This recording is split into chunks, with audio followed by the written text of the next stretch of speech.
Hello friends, welcome to my channel. आज हम पढ़ेंगे क्लास 10th की ज्योग्राफी का चैप्टर 4 कृषि। ये इस चैप्टर का 3rd वीडियो है। इस वीडियो में हम चर्चा करेंगे खाद्यान्न के अतिरिक्त अन्य खाद्य फसलों के बारे में। इसके पहले हम जो भी खाद्य फसलें थीं उनके बारे में पढ़ चुके हैं। अब यहाँ पे खाद्यान्न के अतिरिक्त जो खाद्य फसलें हैं, कुछ ऐसी फसलें हैं जो खाद्यान्न में शामिल नहीं की जाती हैं लेकिन उनको हम अपने खाने में उपयोग करते हैं। ऐसी फसलों के बारे में हम यहाँ चर्चा करेंगे बारी बारी। तो ऐसी फसलों में सबसे पहले हम देखते हैं गन्ना के बारे में। तो गन्ने का उत्पादन ट्रॉपिकल और सब ट्रॉपिकल क्लाइमेट में किया जाता है, यानी ऐसा क्लाइमेट जो कर्क रेखा से मकर रेखा के बीच में जो भी क्लाइमेटिक कंडीशन होते हैं, यानी कि जहाँ पे तापमान बहुत ज़्यादा होता है, आर्द्रता भी बहुत ज़्यादा होती है, ऐसे क्षेत्र में गन्ने का उत्पादन सबसे ज़्यादा किया जाता है। अगर विश्व में उत्पादन की दृष्टि से देखें तो सब पहले नंबर पे उत्पादन ब्राज़ील में होता है और भारत का प्लेसिंग 2nd नंबर पे है, यानी कि सबसे ज़्यादा गन्ने का उत्पादन पूरे विश्व में ब्राज़ील में होता है और उसके बाद भारत का पोजीशन आता है। अब आइए देखते हैं गन्ने के लिए आवश्यक दशाएं क्या होती हैं, उसका उत्पादन करने के लिए क्या क्लाइमेटिक कंडीशन होनी चाहिए। तो सबसे पहले हम देखते हैं तापमान 21 से 27 डिग्री सेल्सियस होना चाहिए, यानी इसके लिए ज़्यादा तापमान होना चाहिए। वार्षिक वर्षा 75 से 100 सेंटीमीटर होनी चाहिए। मिट्टी कैसी चाहिए, तो मिट्टी दोमट, हल्की चिकनी मिट्टी या जलोढ़ मिट्टी, जो भी एलुवियल सॉइल होता है, ये गन्ने की खेती के लिए बेस्ट होता है। जल निकासी की अच्छी सुविधा होनी चाहिए, क्योंकि अगर जल जमाव होगा तो गन्ने की फसल की जो जड़ है वो सड़ जाएगी और गन्ना बेकार हो जाएगा। इसके लिए पर्याप्त धूप चाहिए, क्योंकि जब बहुत ज़्यादा धूप होगी तो ऐसे में गन्ने में सुक्रोज की मात्रा बढ़ती है, इसलिए गन्ने की खेती के लिए पर्याप्त धूप होना चाहिए। इसके अतिरिक्त इसमें श्रम की भी बहुत ज़्यादा ज़रूरत होती है, तो सस्ता श्रमिक भी मिल जाए, ये भी गन्ने के लिए एक आवश्यक दशाओं में से एक है, क्योंकि इसमें गन्ने की फसल की जो सूखी पत्तियां उनको निकालने, गन्ने की कटाई, उसको लादने वगैरह में बहुत ज़रूरत पड़ती है, तो इसलिए श्रमिकों की बहुत ज़्यादा ज़रूरत होती है। अब आइए देखते हैं इसका उत्पादक क्षेत्र कौन कौन सा है। तो सबसे पहले हम उत्तर प्रदेश में देखते हैं, सबसे ज़्यादा गन्ने का उत्पादन होता है। उसके अलावा बिहार है, यानी कि अगर हम देखते हैं उत्तर भारत में, तो उत्तर भारत में 2 राज्य उत्तर प्रदेश और बिहार गन्ने की खेती के लिए सबसे ज़्यादा फेमस हैं, जबकि दक्षिण भारत में महाराष्ट्र, कर्नाटक और तमिलनाडु, ये 3 राज्य हैं जो मैप में दिखाए गए हैं, वो फेमस है गन्ने की कृषि के लिए, ये 3 राज्य। और उत्तर में ये 2 राज्य बहुत ज़्यादा फेमस हैं।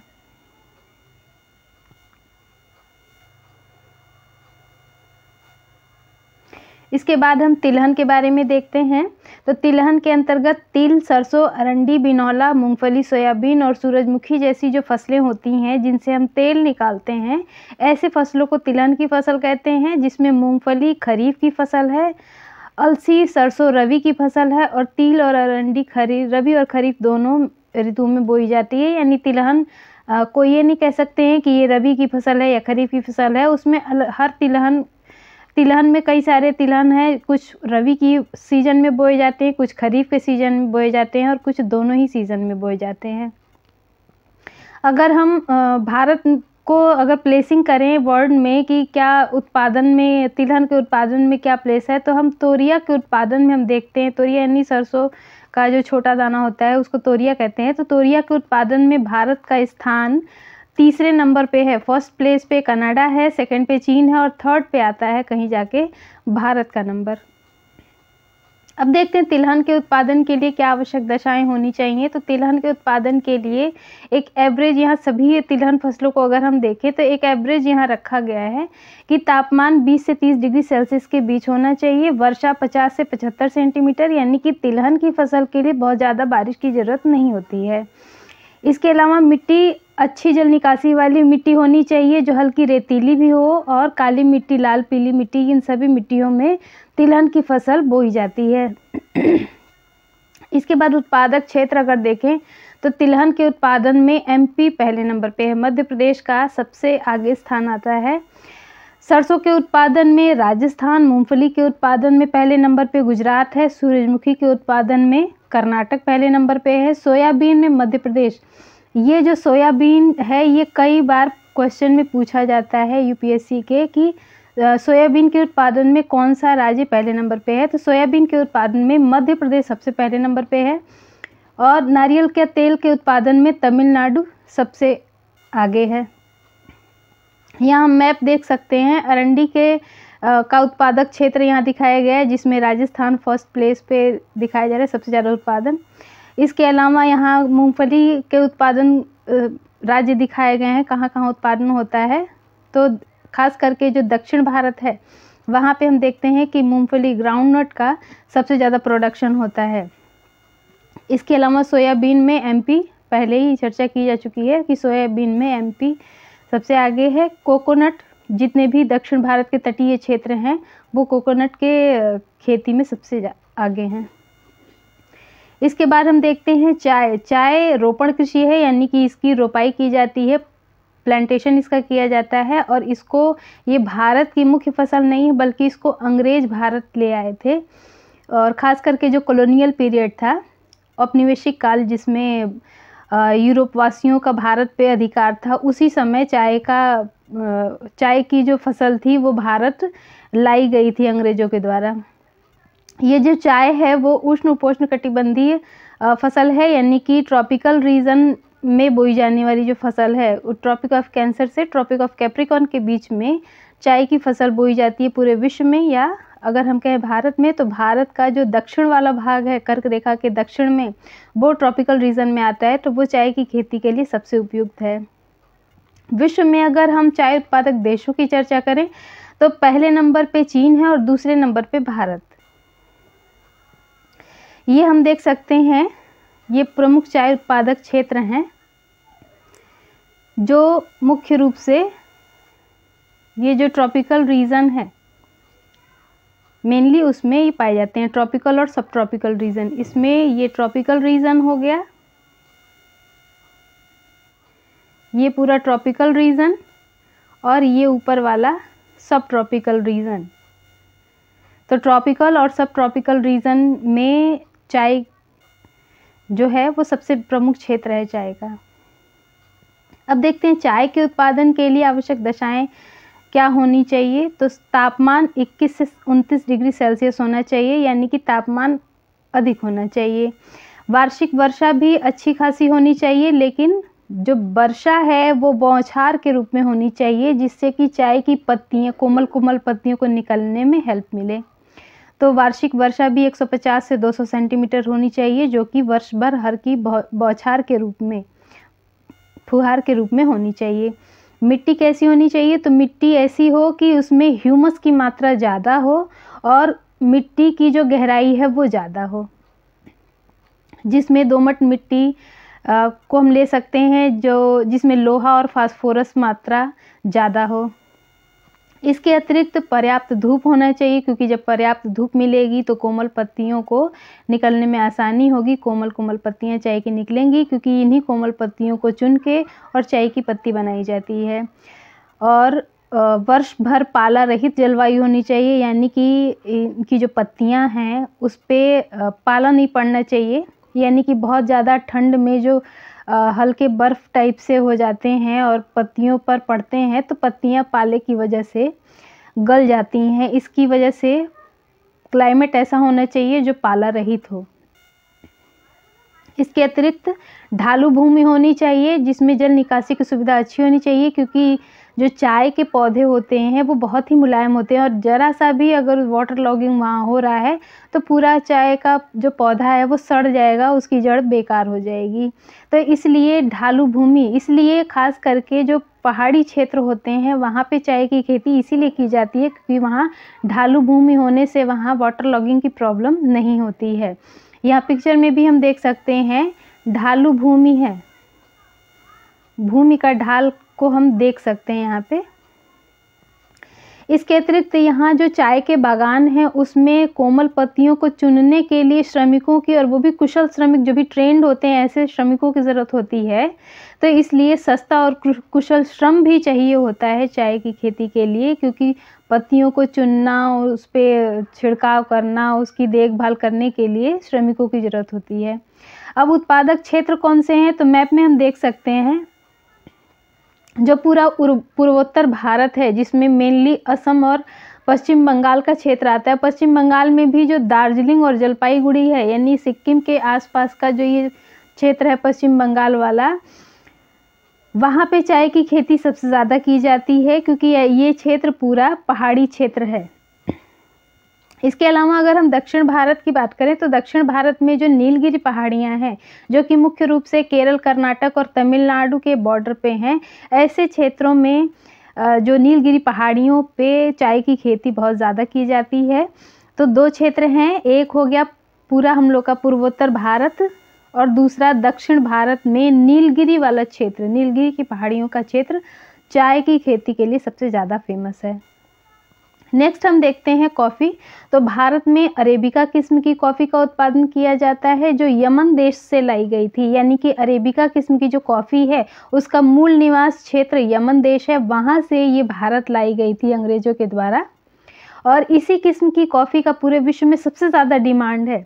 अगर हम कॉफ़ी के उत्पादन में भारत की प्लेसिंग अगर देखें तो रिसेंट जो डाटा है 2022 का, उसमें हम देखते हैं भारत की पोजीशन 7th पोजीशन है, जबकि इसके पहले भारत 8th प्लेस पे था, 8वें नंबर पे था, लेकिन 2022 में ये 7वें नंबर पे आ गया। पहले नंबर पे ब्राज़ील है। ब्राज़ील में जो भी कॉफ़ी के बागान होते हैं उनको फेजेंडा नाम से जाना जाता है। अब अगर कॉफ़ी की आवश्यक दशाओं की चर्चा करें तो कॉफ़ी के लिए 15 से 25 डिग्री सेल्सियस टेम्परेचर होना चाहिए। वार्षिक वर्षा 100 से 200 सेंटीमीटर, यानी कि बहुत कम या बहुत ज़्यादा बारिश नहीं होनी चाहिए, पर्याप्त बारिश होनी चाहिए। इसके लिए मिट्टी पर्वतीय काली मिट्टी होनी चाहिए। इसीलिए ये मोस्टली जो कॉफ़ी की फसल है वो दक्षिण भारत में बोई जाती है, क्योंकि दक्षिण भारत में जो नीलगिरी की पहाड़ियाँ हैं वहाँ इसको पर्वतीय मिट्टी मिल जाती है, और साथ ही दक्षिण भारत मुख्य रूप से काली मिट्टी का क्षेत्र है, तो वहाँ काली मिट्टी भी इसको मिल जाती है। इसके अतिरिक्त कॉफ़ी की जो फसल होती है उसके लिए धूप की आवश्यकता नहीं होती, जबकि हमने देखा कि चाय की फसल के लिए धूप की आवश्यकता होती है। इसलिए कॉफ़ी की जो फसल होती है उसको छायेदार स्थान पे बोया जाता है, यानी कॉफ़ी के जो बागान होते हैं उसमें चारों तरफ से पेड़ पौधे लगाए जाते हैं, जिससे पेड़ों की छाया उस पर बनी रहे। तो इसके लिए छाया बहुत ज़रूरी होता है। साथ ही पाला रहित दिन होना चाहिए, यानी कि पत्तियों को पाला नहीं लगना चाहिए। बहुत ठंडे जो कण होते हैं जल के, वो इस पे नहीं पड़ने चाहिए। इसके अतिरिक्त इसके लिए भी ढलवा भूमि चाहिए, यानी कि ढलान होना चाहिए। जो भूमि है, सतह है भूमि, उसमें ढाल होना चाहिए, और ढाल चाय की अपेक्षा ज़्यादा ढाल वाले भूमि होना चाहिए, ताकि जल बहुत ईजिली निकल जाए। इसके अतिरिक्त चाय कॉफ़ी की जो फल होते हैं उनको चुनने के लिए कुशल श्रमिकों की ज़रूरत होती है, तो इसके लिए आवश्यक दशाओं में एक सस्ता श्रम भी शामिल होता है। उत्पादक क्षेत्र की अगर हम बात करें तो मेनली जो उत्पादक क्षेत्र हैं वो नीलगिरी की पहाड़ियाँ हैं, केरल, कर्नाटक और तमिलनाडु। नीलगिरी की पूरी पहाड़ियाँ कॉफ़ी की फसल के लिए सबसे उपयुक्त क्षेत्र हैं। सबसे पहले भारत में जो कॉफ़ी की फसल शुरू की गई थी, कॉफ़ी की कृषि जो शुरुआत हुआ था वो बाबा बुदन पहाड़ियों से हुआ था, जो कि कर्नाटक राज्य में स्थित है बाबा बुदन की पहाड़ियाँ।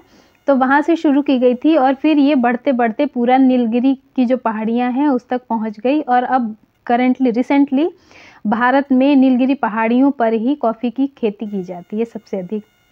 इसके बाद हम देखते हैं बागवानी फसलें। तो बागवानी फसलों में फलों और सब्जियों की खेती की जाती है। फलों और सब्जियों का प्रमुख उत्पादक देशों की बात अगर हम करें तो पहले नंबर पे चीन है और दूसरे नंबर पे भारत है, यानी कि सब्जियों और फलों के उत्पादन में विश्व में भारत का 2nd प्लेस है। भारत में जो भी सब्जियां या फल उगाए जाते हैं वो उष्ण और शीतोष्ण दोनों तरीके की क्षेत्रों में उगाई जाती हैं। इसलिए हम देखते हैं कि भारत का ये जो दक्षिण का भाग है ये ट्रॉपिकल रीजन में आता है, उष्णकटिबंध में आता है, यहाँ भी फल और सब्जियां पाई जाती हैं। और उत्तर का ये जो भाग है ये शीतोष्ण कटिबंध या टेम्परेट रीजन में आता है। तो हम देखते हैं यहाँ भी फल और सब्जियां उगाए जाते हैं। तो ये फल और सब्जियां भारत में पूरे क्षेत्र में उगाई जाती हैं। अगर हम एक एक फलों के लिए अगर देखें तो आम की जो फसल होती है, आम के जो पेड़ पाए जाते हैं वो मोस्टली महाराष्ट्र, तेलंगाना, आंध्र प्रदेश, उत्तर प्रदेश और पश्चिम बंगाल में फेमस हैं आम के लिए। जबकि संतरा नागपुर और चेरापूंजी के संतरे भारत में बहुत ज़्यादा फेमस हैं। केला के लिए केरल, मिजोरम, महाराष्ट्र और तमिलनाडु राज्य जाने जाते हैं। जबकि लीची उत्तर प्रदेश और बिहार में पाई जाती है। इसके अलावा अनानास की अगर हम देखें तो मेघालय में सबसे ज़्यादा अनानास का उत्पादन किया जाता है। अंगूर का उत्पादन आंध्र प्रदेश, तेलंगाना और महाराष्ट्र में भी जो नासिक ज़िला है वो फेमस है अंगूर के उत्पादन के लिए। इसके अतिरिक्त सेब, नाशपाती और खुबानी उत्तर भारत में यानी कि हिमाचल प्रदेश और जम्मू कश्मीर में ये उगाए जाते हैं। अब यहाँ पे हम देखते हैं कि मैप में अगर हम देखें तो मोस्टली जो दक्षिण भारत वाले राज्य हैं वो फलों के उत्पादन में अग्रणी हैं। सब्जियों के उत्पादन में अगर हम देखें तो भारत में फूल गोभी, बंद गोभी, मटर, टमाटर, प्याज, आलू और बैंगन का उत्पादन सबसे अधिक होता है। और अगर हम ये देखें कि भारत में सब्जियों के उत्पादक क्षेत्र कौन से हैं तो मोस्टली जो उत्तर भारत है वो सब्जियों के उत्पादन में अग्रणी है, यानी कि दक्षिण भारत फलों के उत्पादन में अग्रणी है जबकि उत्तर भारत सब्जियों के उत्पादन में अग्रणी है। इसके अतिरिक्त अब हम अखाद्य फसलों के बारे में चर्चा करेंगे, यानी कि ऐसी फसल जो भारत में बोई जाती है और जिसको हम खाते नहीं हैं बल्कि अन्य उपयोग में हम इसको लेते हैं। उसमें सबसे पहले हम देखते हैं रबड़। तो रबड़ का भी उत्पादन ट्रॉपिकल और सब ट्रॉपिकल रीजन में यानी कि कर्क रेखा से मकर रेखा के बीच वाले जो क्षेत्र है उसमें रबड़ का उत्पादन सबसे ज़्यादा किया जाता है। जैसे हमने चाय की खेती देखी वैसे ही रबड़ का भी उत्पादन उसी रीजन में किया जाता है। अब इसके लिए आवश्यक दशाएं क्या होनी चाहिए तो तापमान 25 डिग्री सेल्सियस से अधिक होना चाहिए, यानी कि रबड़ के उत्पादन के लिए तापमान अधिक होना चाहिए। वार्षिक वर्षा 200 सेंटीमीटर से अधिक यानी वर्षा भी इसको अधिक चाहिए। इसके अतिरिक्त मिट्टी पर्वतीय मिट्टी, काली मिट्टी होनी चाहिए जिसमें लोहा, नाइट्रोजन और ह्यूमस की मात्रा अधिक होनी चाहिए। इसके अतिरिक्त यहाँ सस्ता श्रमिक की भी ज़रूरत होती है क्योंकि जो रबड़ होता है वो जो रबड़ का पौधा होता है उसमें कट लगा के और वहाँ से जो दूध उसका निकलता है उसको इकट्ठा करके और उससे प्रोसेस करके रबड़ तैयार किया जाता है। तो उसको पौधे को कट लगा के और दूध निकालने और दूध को इकट्ठा करने का जो काम होता है वो लोगों द्वारा ही किया जाता है, श्रमिकों द्वारा ही किया जाता है। इसलिए इसके लिए सस्ता श्रमिक भी मिलना ज़रूरी होता है, यानी सस्ते श्रम की भी इसमें बहुत आवश्यकता होती है। अगर हम उत्पादक क्षेत्र को देखें तो मेनली ये भी नीलगिरी पहाड़ियों यानी केरल, कर्नाटक, तमिलनाडु जहाँ पे कॉफ़ी की खेती की जाती है उसी तरीके से उसी क्षेत्र में रबड़ का भी उत्पादन किया जाता है। इसके अतिरिक्त अंडमान निकोबार द्वीप समूह में भी रबड़ का उत्पादन किया जाता है। ये अंडमान निकोबार द्वीप समूह और यहाँ नीलगिरी की पहाड़ियाँ हैं, यहाँ पे रबड़ का उत्पादन किया जाता है सबसे अधिक। इसके बाद हम देखते हैं जो रेशेदार फसलें होती हैं जिसमें कपास और जूट मेनली आते हैं। तो सबसे पहले हम कपास के बारे में चर्चा करते हैं। तो हम देखते हैं कि कपास का सबसे बड़ा उत्पादक देश है भारत और सबसे बड़ा उपभोक्ता भी भारत ही है, यानी कपास का उत्पादन और उपभोग में दोनों में ही भारत पहले नंबर पे है और उसके बाद चीन का नंबर आता है उत्पादन में। कपास के उत्पादन के लिए क्या आवश्यक दशाएं होनी चाहिए? तापमान 21 से 27 डिग्री सेल्सियस, यानी कपास के उत्पादन के लिए भी तापमान अधिक होना चाहिए। वर्षा 50 से 100 सेंटीमीटर होनी चाहिए, यानी ज़्यादा बारिश की ज़रूरत नहीं होती है, एक नॉर्मल बारिश होनी चाहिए। मिट्टी काली मिट्टी होनी चाहिए। हम सब लोग पहले ही पढ़ चुके हैं कि जो काली मिट्टी होती है उसी को हम लोग कपास की मिट्टी भी कहते हैं, यानी कि जो कपास है उसके लिए काली मिट्टी सबसे ज़्यादा होनी चाहिए जिसमें चूने की मात्रा ज़्यादा होनी चाहिए। इसके लिए पर्याप्त धूप होना चाहिए क्योंकि जब धूप अधिक होगी तो जो कपास का रेशा होगा वो बिल्कुल सफ़ेद और मजबूत होगा, और अगर छाया पड़ गई या धूप नहीं हुई, बदरी वाला क्षेत्र है बादल है अगर आसमान में, तो ऐसे में जो रेशे होंगे वो न तो मजबूत होंगे और न ही वाइट होंगे। 210 दिन पाला रहित होना चाहिए। इसके पौधे के लिए भी जो आसमान है वो साफ होना चाहिए, धूप होनी चाहिए, पाला नहीं पड़ना चाहिए, यानी इसको ठंड न लगे।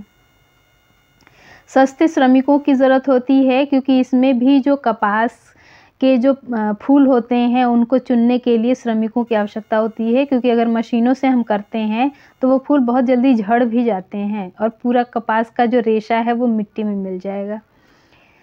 उत्पादक क्षेत्र कौन से हैं? तो दक्षिण भारत में ही मेनली कपास का उत्पादन किया जाता है। मैप में भी हम देख सकते हैं, गुजरात, महाराष्ट्र, कर्नाटक, आंध्र प्रदेश और तमिलनाडु जो राज्य हैं, तेलंगाना, वहाँ पे कपास का उत्पादन सबसे ज़्यादा किया जाता है। इसके बाद हम देखते हैं जूट के उत्पादन। तो जूट से हम मेनली बोरियां, रस्सियां या कालीन वगैरह का निर्माण करते हैं।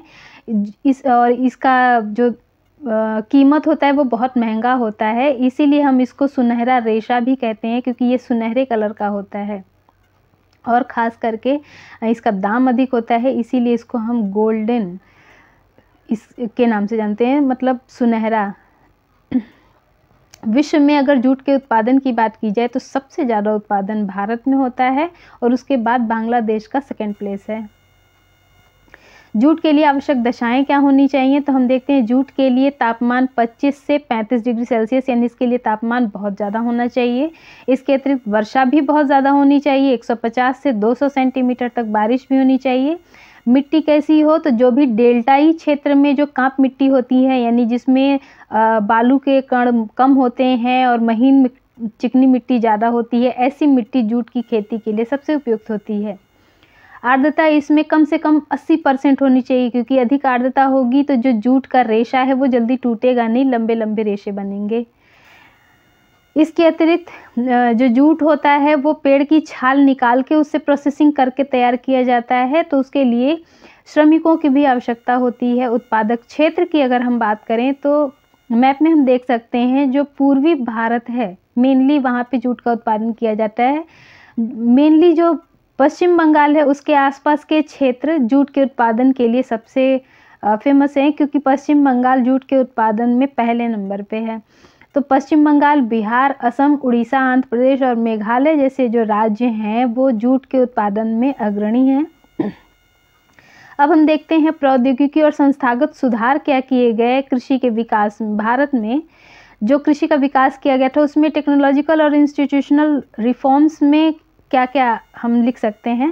तो सबसे पहले भूमि सुधार किया गया, यानी कि यहाँ पे जो खेत थे वो पैतृक होने की वजह से एक पीढ़ी से दूसरी पीढ़ी में जाते जाते वो बट के इतने छोटे हो जाते हैं और इतने बिखर जाते हैं कि उस पर कृषि उत्पादन को बढ़ाया नहीं जा सकता है, इसलिए खेतों की चकबंदी की गई। चकबंदी का अर्थ होता है कि अगर किसी व्यक्ति के पास एक खेत इधर है, एक खेत दूर है, एक तीसरा खेत भी है, तो इन तीनों ही खेतों को जोड़ के और उसके एवज में एक भूमि का बड़ा हिस्सा दे देना, इसी को कहते हैं चकबंदी। एक अलग अलग खेत अलग अलग चक कहलाते हैं और इन चकों को इकट्ठा करके किसी एक व्यक्ति के नाम करना चकबंदी कहलाता है। यानी किसी भी व्यक्ति का अगर 3 जगह खेत है छोटा छोटा, तो उन तीनों को इकट्ठा करके एक जगह उसको खेत दे देना ही चकबंदी कहलाता है। दूसरा है हरित क्रांति। अच्छा, इसी में चकबंदी के अलावा जमींदारी प्रथा भी पहले शुरुआत में क्या होता था कि जो भी कई सारे जमींदार हुआ करते थे उन्हीं के अंतर्गत सारी ज़मीनें होती थी और जो छोटे जो कृषक होते, किसान होते थे, वो उनके खेतों में काम करते थे। ऐसे में क्या हुआ, जमींदारी प्रथा को बंद करके, ताकि हमारा जो समाज है वो उसमें जो इकोनॉमिकल जो इम्बैलेंस क्रिएट हुआ है, आर्थिक रूप से असमानता जो उत्पन्न हुई है, उसको ख़त्म करने के लिए जमींदारी प्रथा को समाप्त करके और जो किसान जमींदार का जो हिस्सा खेत का जोतता था वो उसके नाम कर दिया गया। इस तरीके से जमींदारी प्रथा को समाप्त करके और समाज को एक संतुलन लाने के लिए जमींदारी प्रथा को समाप्त किया गया था और जमींदारों से खेतों को लेके, स्वेच्छा से लेके, और मजदूरों को, जो भी किसान उस पर खेती करते थे, उनको नाम कर दिया गया, उनके नाम करके, और समाज में एक संतुलन लाने की कोशिश की गई थी। तो इसी को कहते हैं जमींदारी प्रथा की समाप्ति। दूसरा है हरित क्रांति और श्वेत क्रांति की शुरुआत। भारत जब खाद्यान्नों के उत्पादन में बहुत पीछे था, भारत को खाद्यान्न आयात करने पड़ते थे, इसलिए यहाँ पे हरित क्रांति की शुरुआत की गई थी, जिसमें हरित क्रांति का अर्थ होता है फसल उत्पादन को बढ़ाना, बढ़ा के इस स्थिति तक लाना कि हम खाद्यान्न उत्पादन में आत्मनिर्भर बन सकें और खाद्यान्नों का जो आयात करना पड़ता था वो बंद हो जाए। तो उसके लिए हरित क्रांति लाई गई। उसमें खेतों को सिंचाई अधिक डाल के, उर्वरकों का प्रयोग करके, नई नई तरह टेक्नोलॉजी वाली जो HYV शीट्स होती हैं, हाई यील्ड वैरायटी वाली जो शीट्स होती हैं, जो कम बीज में ही अधिक उत्पादन देने वाली जो बीज होते हैं, उनको बोना। इस तरीके से जो फसल है उसका उत्पादन बढ़ाने को ही हमें हरित क्रांति कहते हैं। इस तरीके की सिंचाई और उर्वरक वगैरह यूज़ करके खेतों में फसलों के उत्पादन को बढ़ाना ही हरित क्रांति कहलाता है। तो ये किया गया जिससे कि फसलों का उत्पादन बढ़ सके और हमें खाद्यान्नों का आयात कम करना पड़े। दूसरा है श्वेत क्रांति की शुरुआत, जिसमें पशुपालन पे जोर दिया गया। खास करके जो दुधारू पशु होते थे उनके देख रेख, उनकी देख रेख और उनको सारी सुरक्षा देने से लेके सारी इस तरीके की टेक्नोलॉजी, उनके खान पान में इस तरीके से सुधार करना है जिससे जो दुधारू पशु हैं उनके दूध उत्पादन में उन्नति हो, दूध उत्पादन में वृद्धि हो। इसी को हम श्वेत क्रांति के नाम से जानते हैं। तो ये भी एक सुधार किया गया जिससे कि खाद्यान्न उत्पादन और साथ ही जो पशुपालन के द्वारा दुग्ध उत्पादन था, दूध का उत्पादन, उसमें वृद्धि होने लगी। तीसरा है फसल बीमा, यानी कि अगर कोई भी आपदा आती है, जैसे टिड्डों की जो आक्रमण होता है उसकी वजह से जो फसल खराब हो जाती है, या फसलों में कोई बीमारी लगने की वजह से अगर खराब हो जाती है, तो ऐसी स्थिति में जो फसल है उसके लिए बीमा की गई, ताकि अगर फसल खराब हो जाती है उस कंडीशन में भी किसान को कुछ न कुछ बीमा की राशि मिल जाए, जिससे कि वो उसने जो ऋण लेके और फसल बोया था वो उसको चुकता कर सके, उस पर बहुत ज़्यादा लोड न पड़े। चौथा है किसानों को ऋण की सुविधा उपलब्ध कराने के लिए कई सारे ग्रामीण बैंकों की स्थापना की गई, साथ ही सहकारी समितियों की स्थापना की गई, जिससे किसानों को, जो छोटे छोटे किसान हैं, उनको इजीली लोन दिया जा सके, जिससे कि वो खेती अच्छे से कर सकें। क्योंकि जो छोटे किसान होते हैं उनके पास इतना पैसा नहीं होता है कि वो अपना पैसा लगा के और खेती कर सकें, तो इसके लिए लोन उनको दिया जा सके इजीली। इसके लिए ग्रामीण बैंकों की और जो सहकारी समितियां हैं उनकी स्थापना की गई। इसके अलावा किसान क्रेडिट कार्ड उपलब्ध कराए गए, जिससे क्या होता है कि जो किसान हैं उनको बिना बैंक गए, जैसे हम ATM से पैसे निकालते हैं वैसे ही क्रेडिट कार्ड से भी किसान पैसा तुरंत निकाल सके, और जो बैंक का लाइन में लग के और पैसा निकालने वाला जो समय है उसका बच जाए, और वो उस पैसे का उपयोग कर ले, और जैसे ही वो पैसा आ जाता है वैसे ही वो उसको क्रेडिट कार्ड में वो डाल सकता है। उसके अतिरिक्त व्यक्तिगत दुर्घटना बीमा योजना की भी शुरुआत की गई थी किसानों के लिए, क्योंकि अगर किसान की किसी भी दुर्घटना में मौत हो जाती है तो उनके लिए भी उनके परिवार को भी झेलना ना पड़े ज़्यादा, उनके परिवार पे जो आपदा आई है उससे वो जल्दी उबर सकें, तो उसके लिए बीमा की राशि उनको उपलब्ध कराई जा सके। इसलिए व्यक्तिगत दुर्घटना बीमा योजना भी किसानों के लिए शुरू की गई थी, जिससे कि जो हमारे कृषि है उसमें सहयोग मिले। इसके अतिरिक्त कृषि के उत्पादन को बढ़ाने के लिए या कृषि से संबंधित किसानों को नॉलेज देने के लिए कि किस तरीके से हम उत्पादन बढ़ा सकते हैं, किस तरीके से हम विभिन्न रोगों से फसलों की रक्षा कर सकते हैं, उसके लिए कृषि कार्यक्रमों की शुरुआत की गई, जिसमें दूरदर्शन पे कृषि दर्शन जैसे जो कार्यक्रम आते हैं, जिसमें किसानों को अलग अलग तकनीकी बताई जाती है फसल उत्पादन के लिए या फसलों को कीड़ों से या बीमारियों से बचाने के लिए। इस तरीके की कार्यक्रम को प्रसारित किया गया जिससे कि हमारा फसल उत्पादन अच्छा हो।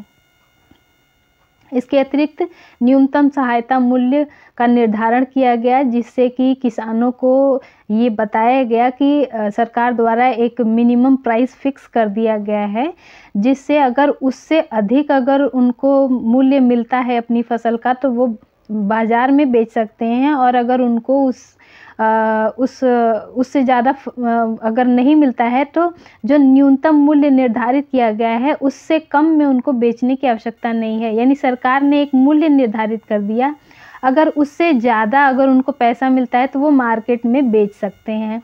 लेकिन अगर उस न्यूनतम मूल्य से कम मूल्य मिलता है अगर मार्केट में, तो वो मार्केट में न बेच के वो सीधे सरकार को बेच सकते हैं उस न्यूनतम मूल्य पर, जिससे कि किसानों को ज़्यादा घाटा न हो और जो बिचौलिए थे उनके शोषण से किसान बच सके। बीच में जो मीडिएटर होते हैं, जो जिसको दलाल कहते हैं, वो अक्सर करके कम दाम में बेचवा देते हैं और कुछ कमीशन लेते हैं। तो वो बिचौलियों का जो एक था, जो किसानों का शोषण करने में एक रोल था, वो ख़त्म होने लगा इस मिनिमम प्राइस से।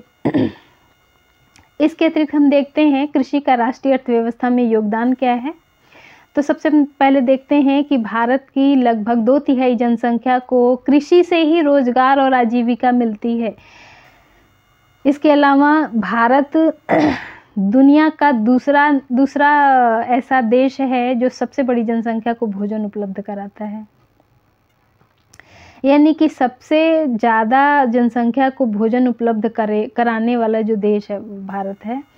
इसके अलावा हम देखते हैं कि भारत में कृषि आधारित कई सारे उद्योग हैं जो कृषि से ही चलते हैं, जैसे चीनी उद्योग है, बिस्किट उद्योग है या आटा चक्की है, इस तरीके की जो या हम कह सूती वस्त्र उद्योग है।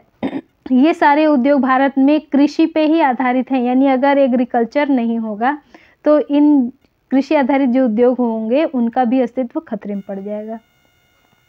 इसके अतिरिक्त हम देखते हैं सकल घरेलू उत्पाद में कृषि का जो योगदान है वो 26% योगदान है कृषि का। कृषि उत्पादों जैसे सूत, सूती वस्त्र, चीनी आदि का निर्यात से भी विदेशी मुद्रा की प्राप्ति होती है। यानी कि अगर कृषि उत्पाद नहीं होंगे तो जो विदेशी मुद्रा हमको प्राप्त हो रही है व्यापार करके इन वस्तुओं का, वो हमको नहीं मिल पाएगी। अब देखते हैं मैप से रिलेटेड क्वेश्चन पूछे जाते हैं। प्रमुख फसलों में जो शीर्ष राज्य कौन से हैं, जैसे अब पूछ दिया जाएगा कि चावल के उत्पादन में सबसे अग्रणी राज्य, तो उस समय मैप में पश्चिम बंगाल को फिल करना है। इसी तरीके से हम देखते हैं गेहूं के उत्पादन में सबसे ज़्यादा गेहूं का उत्पादन उत्तर प्रदेश में किया जाता है, लेकिन अगर हम देखें पर हेक्टेयर प्रोडक्शन तो वो पंजाब में है। यानी अगर टोटल प्रोडक्शन देखें तो उत्तर प्रदेश आगे है, और अगर पर हेक्टेयर प्रोडक्शन अगर हम देखें तो पंजाब आगे है गेहूं के उत्पादन में। इसके अतिरिक्त बाजरा के उत्पादन में सबसे आगे राजस्थान है, जबकि ज्वार के उत्पादन में महाराष्ट्र का नाम सबसे पहले आता है। रागी के उत्पादन में कर्नाटक आगे है। दलहन के उत्पादन में मध्य प्रदेश सबसे आगे है। ये क्वेश्चन अक्सर पूछा जाता है यूपीएससी में कि दलहन के उत्पादन में कौन सा राज्य आगे है, तो सबसे पहले मध्य प्रदेश का नाम आता है। इसके अलावा हम देखते हैं तिलहन में भी एमपी सबसे आगे है, जिसमें सोयाबीन बताया गया था। सोयाबीन पहले नंबर पे मध्य प्रदेश में ही सबसे ज़्यादा उत्पादन होता है। गन्ना के उत्पादन में महाराष्ट्र आगे है, जबकि चाय के उत्पादन में असम, कॉफ़ी के उत्पादन में कर्नाटक, फलों के उत्पादन में आंध्र प्रदेश, सब्जियों के उत्पादन में उत्तर प्रदेश, मक्का के उत्पादन में कर्नाटक, रबड़ के उत्पादन में केरल आगे है, जूट के उत्पादन में पश्चिम बंगाल और कपास के उत्पादन में गुजरात सबसे अग्रणी राज्य हैं। इस तरीके से हम देखते हैं हमारे ये चैप्टर यहीं ख़त्म होता है। वीडियो पसंद आए तो इसको लाइक और चैनल को सब्सक्राइब ज़रूर करें और अपने सजेशन ज़रूर दें। Thank you.